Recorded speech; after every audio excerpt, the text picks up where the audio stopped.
Avant de participer à la création de l'impressionnisme, Edgar Degas a été le peintre des danseuses. Il était passionné de ballet, à tel point qu'il a fait de l'opéra le point central de ses travaux. Pendant 40 ans, il en a exploré tous les recoins.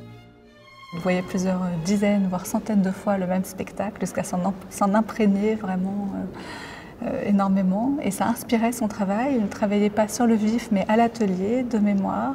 Il faisait poser des danseuses dans son atelier et les assemblait dans des compositions inspirées par les spectacles qu'il avait vus, les jeux de regard entre les spectateurs, les figures sur la scène, les figures dans les coulisses. Dans cet univers clos, Degas va réaliser toutes les techniques, de la seule sculpture exposée de son vivant en passant par le dessin ou la gravure. Et ce microcosme va aussi lui permettre de mettre en œuvre de nouvelles expérimentations. Degas s'est toujours intéressé au décentrement, au point de vue inusité.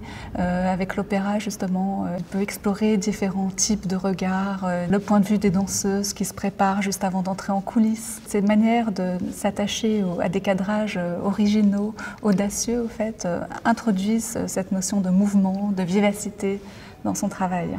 Degas a toujours voulu décloisonner les techniques et les arts. De la même manière, il n'a pas non plus voulu de hiérarchie chez ses danseuses.